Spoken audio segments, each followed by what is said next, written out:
আমরা জানতাম কোনো কিছু শুরু করতে গেলে ফাইলটা শুরু করতে গেলে HTML ফাইল শুরু করতে গেলে HTML লিখতে হয়। তারপরে হেড দিয়ে টাইটেল লিখতে হয় এবং টাইটেলের ভিতরে নেম অফ টাইটেল দিলেও কোনো সমস্যা হইতো না বা তোমার যেটা ইচ্ছা। আমরা এখানে দিচ্ছি ম্যাথমেটিক্যাল ইকুয়েশন ইন HTML, ঠিক আছে? সো টাইটেলটা কখনই আমাদের ভিতরে বডির ভিতরে ইফেক্ট করে না। সো এটা তোমার উপরে তোমার ইচ্ছা তুমি যেটা দিতে চাও। সো টাইটেল দেওয়ার পরে ক্লোজ টাইটেল, তারপরে ক্লোজ হেড এবং আমাদের মূল অপারেশন বডি দিয়ে শুরু হয়। সো বডি থেকে শুরু করে ক্লোজিং বডি এর মধ্যবর্তী যেটুকু কাজ সেটা আমরা একটু বোঝার চেষ্টা করি।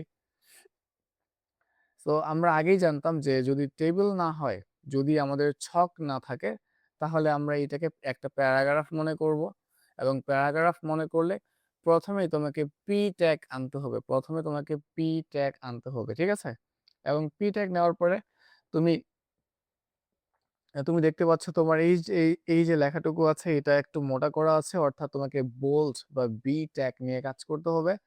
সো প্রথমত তোমাকে প্যারাগ্রাফ নিতে হবে, তারপরে আরো একটা মোটা দেখানোর জন্য আরেকটা নতুন ট্যাগ বোল্ড বা বি ট্যাগ নিতে হবে।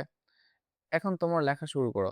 লেখা রয়েছে এ, এই যে ব্র্যাকেট, ফার্স্ট ব্র্যাকেট, তোমাকে লেখার সময় ব্র্যাকেটটা সহ লিখতে হবে।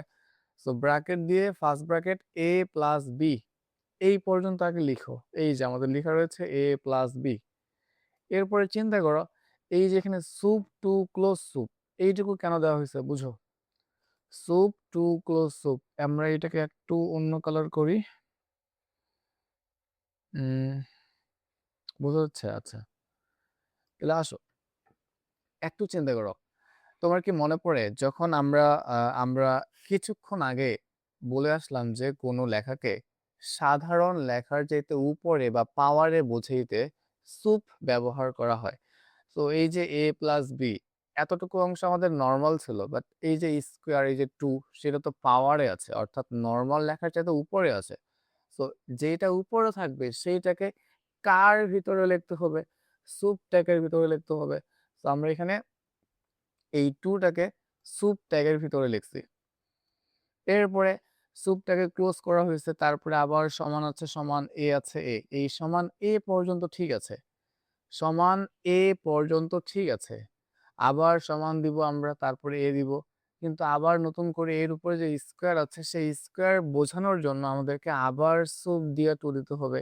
অর্থাৎ যেটাই পাওয়ার থাকবে তারই দুই পাশে সুপ ট্যাগ আনতে হবে, ঠিক আছে? তো এই টুটাকে আবার আমরা সুপ ট্যাগের ভিতরে লিখছি। তারপরে এই যে টু এ বি কথাটা আছে, plus two A B plus, plus two A B plus, এইটুকু, এই যে plus two A B plus, এইটুকু আমাদের সাধারণভাবেই যাচ্ছিল। এবং একদম শেষে বি লেখার পরে আমাদের যে টুটা আছে এটাকে আবার সুপ ট্যাগের ভিতরে লিখতে হবে, অর্থাৎ যেহেতু এটা আবার পাওয়ারে আছে বি স্কোয়ার। তো বি দেওয়ার পরে এই টুটাকে সরাসরি লিখলে হবে না, বরঞ্চ লিখতে হবে বি, তারপরে সুপ টু, তারপরে ক্লোজ সুপ। আমাদের পুরো লাইন লেখা শেষ হয়ে গেছে।